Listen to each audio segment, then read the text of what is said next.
Hey guys, what's going on? It's Adam the Science Tutor, and today we're going to be talking about the sacral plexus, and it ranges from L4 to S4, and it is all ventral rami, but there's different divisions. Some are dorsal division, some are ventral division, and some are both. So I'm going to draw that out for you guys and begin talking about the SIPPS chart that we have. SIPPS chart looks confusing, but once you guys start writing it out, I promise it gets a lot easier. And I like splitting it in dorsal and ventral divisions so that we get a better idea of what we're doing. So let's draw it out again to restart and to start fresh. So I draw SIPPS on the side as shown below. And so you start off with 4, 5, and 1. That's just straight memorization, 4, 5, 1. And then you begin with the second number in each column. So 5, and then you count down 1, 2. And then it gets super easy from here. Now you count down from 1, 2, 3. And then we use the second number again, 2, 3, 4. And then you use the second number once again, and finally 3, 4, and 5. The 5 is really not a part of this plexus, the sacral plexus, so you can cancel that out. But it's just easier to help write out the SIPPS chart. So once 3 has 3, you know you are done with. You don't have to keep numbering them out. Once 3 has the 3 numbers, and we're going to do columns. So each column of numbers is a part of the subsequential letter. So 4, 5, and 1 is a part of S. 5, 1, and 2 is part of I. 1, 2, and 3 is a part of P. 2, 3, and 4 is a part of the next P. And 3, 4, and you'll see that that one is actually a continuation because the sciatic nerve is massive. And how these numbers work out. So I said that the sacral plexus spans L4 to S4. So it's going to count down. So at the top, we're going to have our like L4, L5, S1. Then we're going to have L5, S1, S2. It's going to work down its way through the vertebral column. Superior L is obviously for lumbar, S is for sacral. So dorsal division is going to be superior gluteal. And then the ventral division will be the nerve de quadratus femoris and the inferior gemellus. And that's for S. S is to help us start off with superior gluteal. The ventral side, you're just going to have to memorize, but you just kind of pair it with the nerves, and it gets easier with time. So that's 4, 5, and 1. So it's going to be L4, L5, S1. Dorsal division, ventral rami for superior gluteal. Ventral division, ventral rami for nerve de quadratus femoris and inferior gemellus muscle. Now we have the inferior gluteal. So that makes it kind of easy if you memorize the top one. And then we have nerve obturator internus and superior gemellus.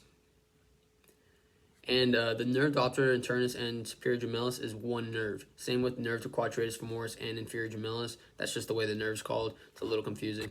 But I used to think they're two different nerves, but they are indeed the same nerve.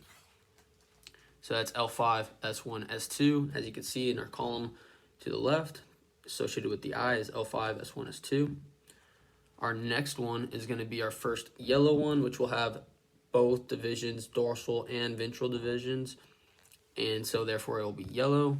And that's going to be our posterior femoral cutaneous nerve and our inferior cluneal nerve.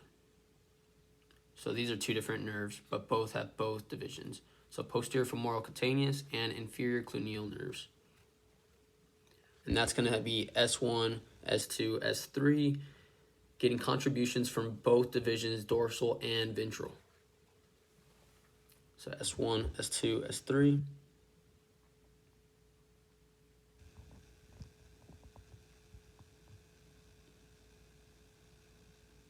So yeah, so that's getting contributions from both divisions.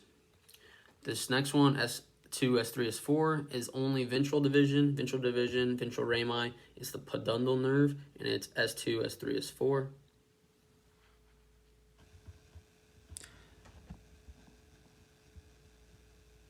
There's also a splanchnic pelvis nerve that gets the same rami. However, it's coming from parasympathetic. So that's another one, a part of the sacral plexus, but I didn't add it.